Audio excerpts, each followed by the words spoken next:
Hello, and welcome to the Power Better Product Recommendations and Boost Revenue webinar presented by Paul Bernier, Director of Product Management at SiteSpect. Welcome, Paul. Hi, welcome. Thank you, Kevin. So we're going to do an overview today of SiteSpect's product recommendations. I'll talk a little bit about why we got into this space. We'll look at the capabilities. We'll do an overview. I'll go through a quick demo, and we'll talk a little bit about integration steps. All right. So about a year and a half ago now, we interviewed most of our customers, and we talked to the industry, and we're trying to understand the pain points that people were having with regards to their personalization program. And we found that there was a theme around product recommendations. There was a lot of friction around that. And what I'm showing here is sort of a summary of the main pain points that came out when we were talking about what are the challenges that come with product recs, what were practitioners seeing in the space. Cost was number one. It was pretty clear.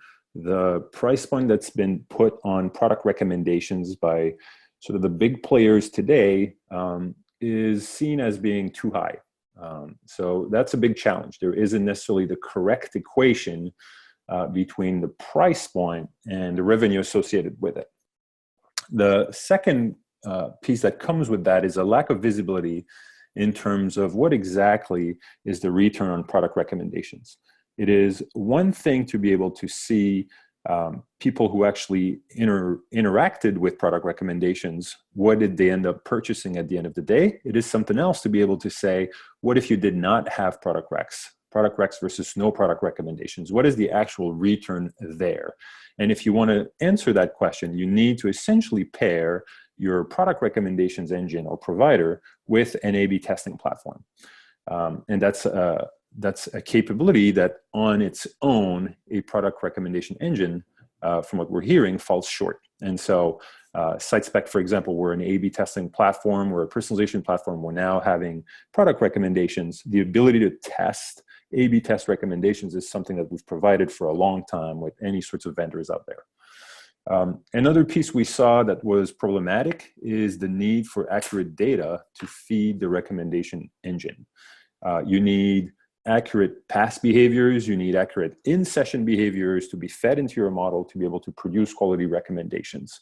And maybe that's, maybe that's been set up the first time that you installed product recommendations 5 years ago, 3 years ago, and then over time, what we see is that with website releases and updates, the tracking falls apart. The quality of the tracking becomes less and less accurate. Therefore, the quality of the recommendations degrades over time. We see that there's a need for flexible filtering, the ability to restrict what you show in terms of categories, brands, to boost, to promote, etc. On different recommendations on different pages is very important, and there's not necessarily the level of flexibility that's needed today. And then the last one is just a general idea of being able to really tackle any sorts of use case. We heard about the idea of, I want to produce recommendations off of a wedding registry or off of a wish list of items, and those things are not necessarily easy to do today. So those were the main points, the main friction points we heard, and that really drove our product recommendation solution, okay? So what we bring to the table is a set of powerful algorithms. We'll go over that. Flexible filtering and boosting rules, inclusion, exclusion, boosting, deboosting, based off of attributes on the page, based off of your users, based off segments, based off attributes in your product feed. There's lots there to explore. We are a leading A/B testing, and we have leading analytics capabilities that come with that. All of that gets leveraged, fully leveraged for product recommendations. So A/B test any aspects of your recs. Is it the algorithm, the placement, the look and feel, the rules? There's really no sort of limitation there. And then it's built off of the same really high performance platform. And at the end of the day, we really think we're coming to the table with a much more sensible price point for product recommendations as part of our platform, okay? So with this, let's jump into a quick demo here. I will I will go through very quickly how do we add recommendations to a site, how do we change the algorithm, how do we set different rules. We'll look at how can we build what we call a template, how does it look, how do recommendation behave, and then we can also look a little bit at how do I actually see the net impact of recommendations on my site. Okay, so when you log into our platform, you see this dashboard. This is a view that surfaces events across your entire optimization program. So here I have a set of alerts for what's positive and maybe other critical events I need to pay attention to. It surfaces campaigns that have reached a conclusion.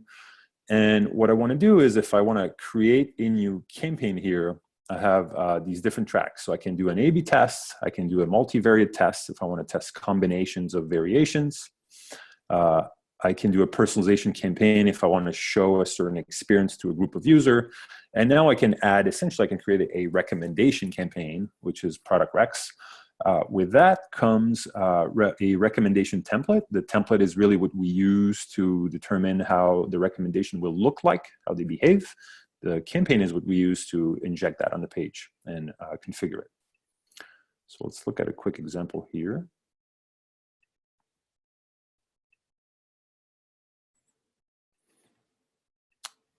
All right, so I have a campaign here. It's a 4-step process. I can define my campaign, describe what I'm trying to do, build my experiences. Here I'm going to build product recommendations. I can select, capture what type of metrics do I want to measure as part of this campaign. This is what I'm going to use to determine the impact of product recommendations on my site's performance, on my bottom line.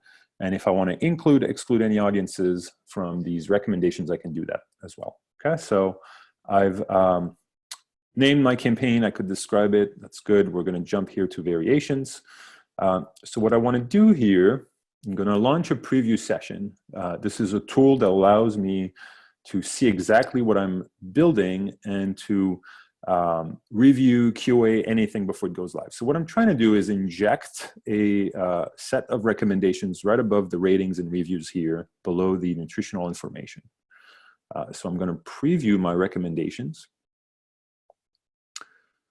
And this is going to show us personalized recommendations. And sure enough, I get a set of recommendations. So those are powered by SiteSpect.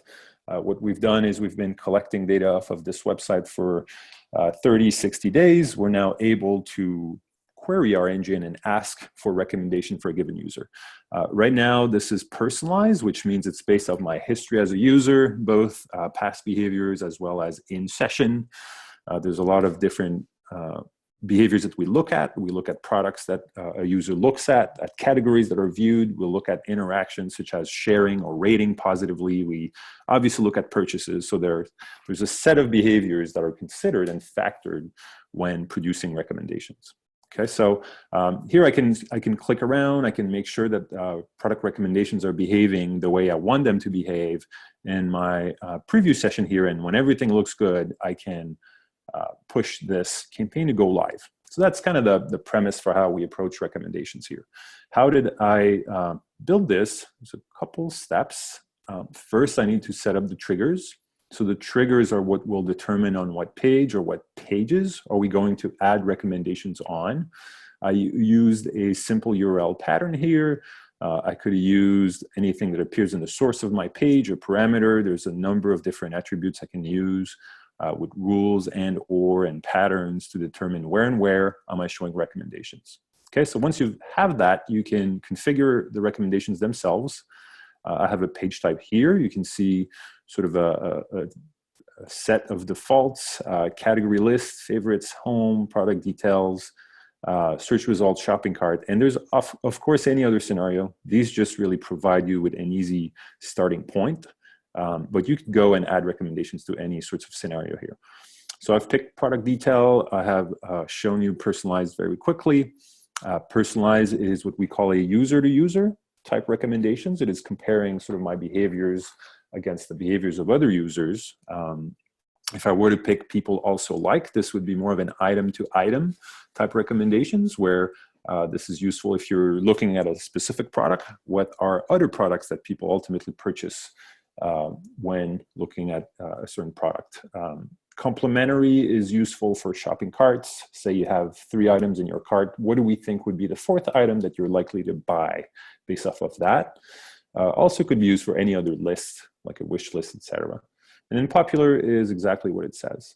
Popular is also used as a way to backfill, which is a way to say if there is no, say you're a brand new user, we have absolutely no information about you. This is your very first page view. By default, we will show popular. Okay, next step here, I pick a template. The template is what's going to be used to determine how a recommendation, a set of recommendations, what it will look like, how it will behave. Is it going to be a carousel? Is it going to be a vertical sidebar? Is it going to be horizontal? Is it going to be just one specific product? Is it going to be 20 products, etc.? There's a lot of ways you can format this, style it, and we'll go over that in a second. The name for my recommendations, and then here is the element on the page where we are inserting the recommendations before, inside, or after. So really these steps here are what you need to go through in order to add or change, update your recommendations on your site. With every recommendation module comes a set of rules that you can define for each one of your recommendation modules. I'll jump here just so we have a quick summary to look at. It will show you sort of the different ways you can set up your rules. So I can have here a rule that would only show items that are in the same category as the item I'm looking at. If I'm looking at a jacket, let's only recommend jackets. If I'm looking at a tea, let's only recommend hot beverages. So this is just a way to have automation around filtering based off of the page that your user is looking at, a very common practice for PDPs. Obviously, exclude out of stock by default. And then this one here is what we call a conditional rule. It allows you to define things like if the current category is jeans or dresses, for example, then let's boost these brands by 50%.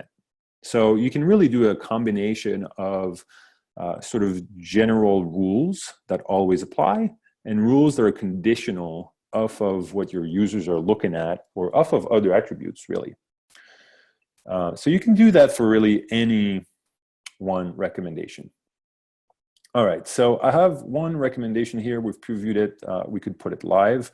What I want to show you is what if I wanted to add another set of recommendations right here, right below this existing one or right above, and how would we go about it? So what you would traditionally do with recommendation solutions out there is ask your developers to add a new placeholder, a new piece of code on your site for these new recommendations. You would need to wait for your site to go through a code release that might be weeks away.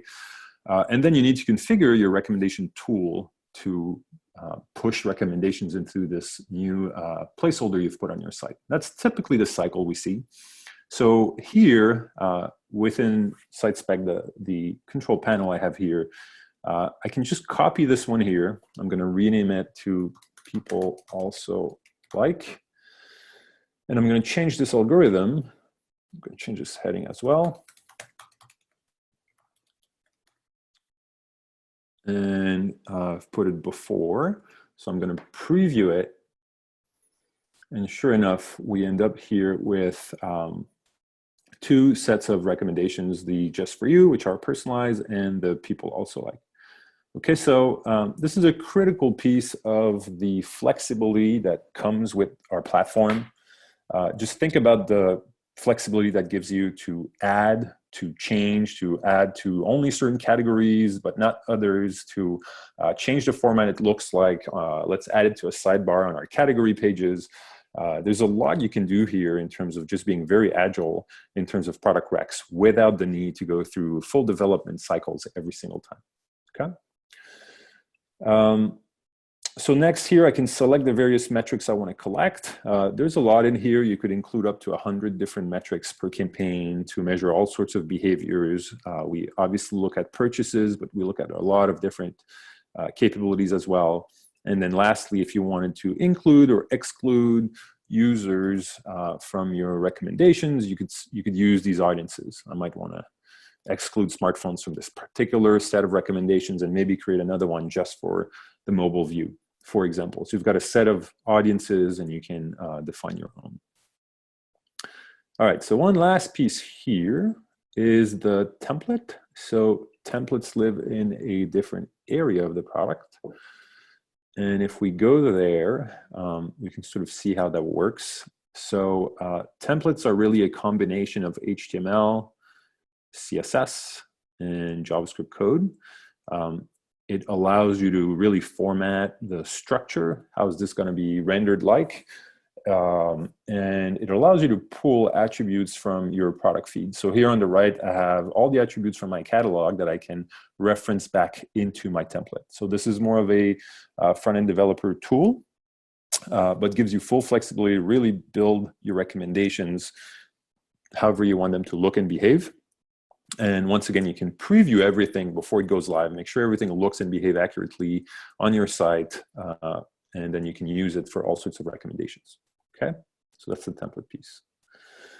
All right, so we looked at rules, we look at how we build our recommendations, we can preview QA. So let's assume our recommendations have been running, and I want to see how they are behaving in terms of analytics. So I'm back on my dashboard here. Below here, I have a product recommendations campaign. This is an A/B test. The people also like variation is winning by 1.91% based off of purchases. It's highly statistically significant, highly stable over time. And I can dive into this one campaign here. And when we do that, we're going to see that this allows me to really drill and look at the data from different vantage points. So I have a trend here, a graph. This shows me how my control group, in this case, no product Rex, is doing against the people also like Rex. I can see how that's impacting purchase over time. I could change this to be looking at any other metric we're collecting, add to bag, average order value, etc. There's a lot you can do in here in terms of trend. And then below we have a table. This table allows you to stack multiple metrics side by side. You can sort of have a user journey view, see how you're impacting the different touch points of your customers, see if you're impacting click-throughs from PDPs to the next step, from search results to the next step, etc. So horizontally, my control group, no Rex, versus my recommendations here, people also like. And I'm seeing a 3.4% lift on add to bag. I'm seeing this big increase in purchases here. When I see green, it means it's a statistically significant result that I can trust. And in here, I can add any number of metrics. Let's look at how we impact the quick view, the search, and all these different metrics we have. And maybe somewhere in there, you're going to have a negative impact on one of your capabilities on your website. Here, it's the quick view.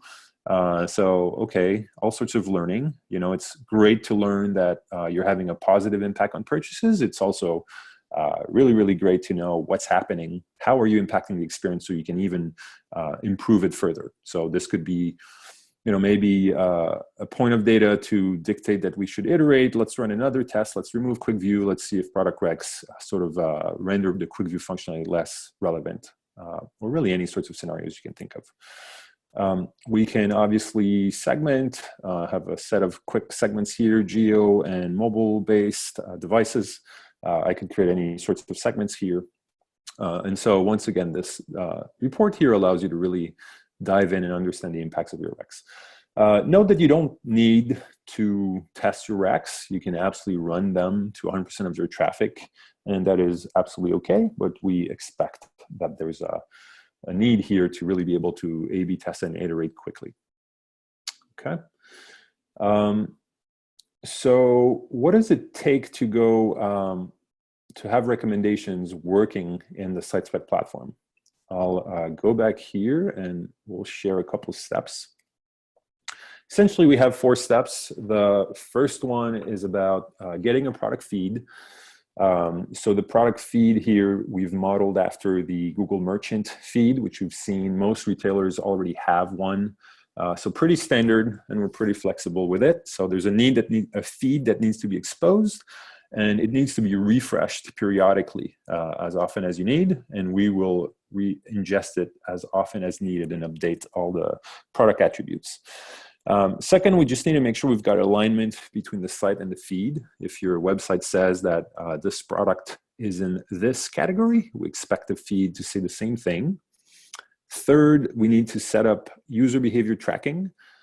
From 3 and 4, it all happens within the SiteSpect platform. So our team of professional services will implement the user tracking. This is an important point. You don't need to go and add all sorts of tracking beacons on your site and again go through release cycles. This all happens through SiteSpect. So our team will deploy tracking. We'll capture all these different behaviors that are relevant to product recommendations. We will collect the data for a certain period of time to make sure we have enough to produce good recommendations. And then we can go through what I think is the fun part, really, what I showed you, which is you can create these campaigns, you can create your templates, you can set up all these recommendations for different pages. And these are all things our team can do for you. We can teach you to do it, we can train you, and sort of anything in between. And that's what we're looking at in terms of integration steps. So that covers it for today. Thank you for attending, and we can take any questions if we have them. Thank you, Paul. So as Paul mentioned, if you have any questions, you can feel free to type them into the Q&A panel, and we'll try to answer as many as we can in the time we have remaining. We do have one question here, Paul.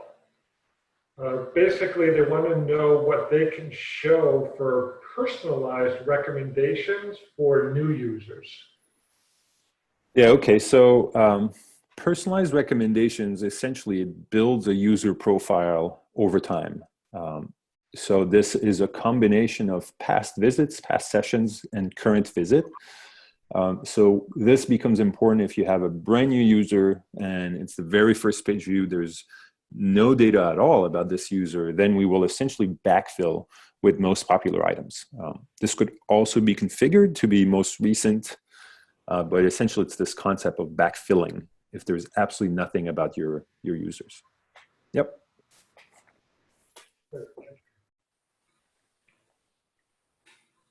Another question that just came in is they want to know if they're able to bring in their own algorithms. Yeah, absolutely. So there's a couple of ways we can go about it. We can teach your team for how to do that within our platform. We can also ingest algorithms as code. So there's flexibility there, but yeah, absolutely. See if we get another question. Another question that came in is, how long does it take to train the model? So, yeah, that's a good one. There's a couple of factors and variables that are involved for that. Mainly, it's really site traffic and volume of purchases. So a really high volume website, we might be able to start showing recommendations in something like 30 days.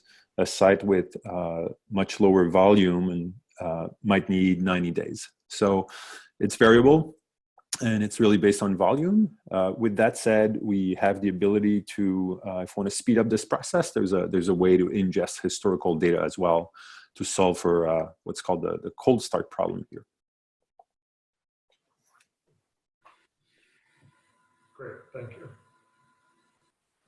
And then another question here is, how would somebody go about testing the recommendations? Are there best practices associated with that? Yeah, so hopefully the quick demo conveyed a little bit the flexibility around testing. Really, the concept of testing and showing recommendations is really embedded the way we look at it.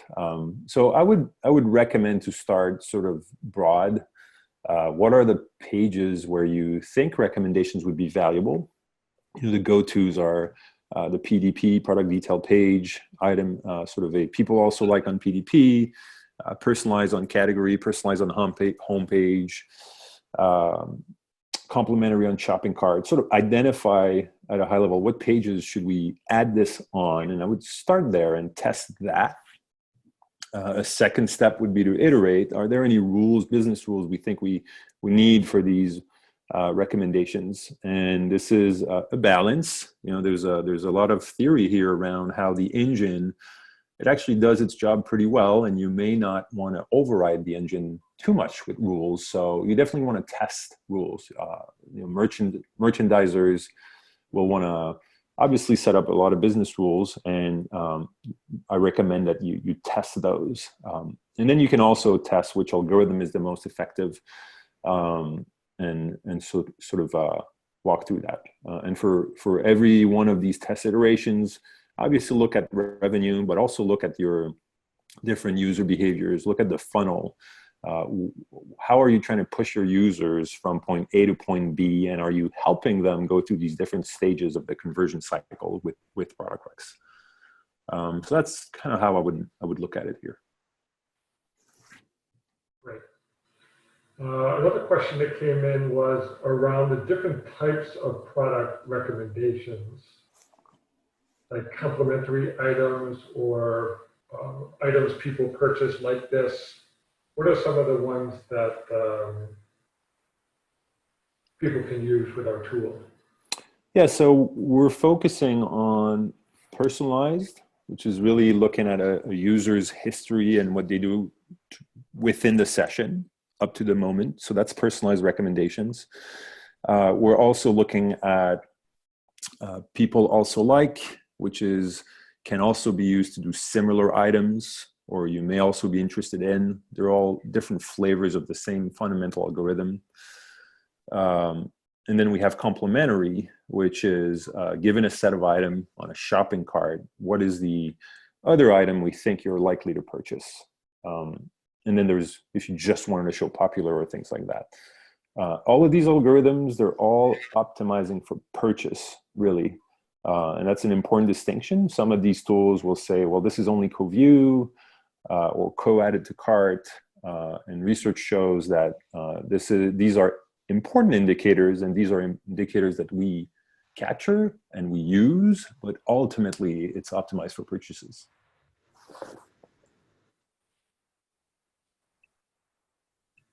Great, thank you.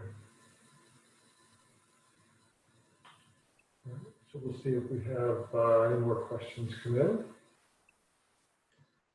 An interesting question, Paul. If an existing SiteSpect customer, you get the ability to use historical data when if they purchase product recommendations, or does it start from the minute? Yeah, we do need to capture this behavior specifically for product recommendations, but we can always explore ways to use historical data. All right, well, that looks like all of the questions that we have. Thank you all for attending today's webinar.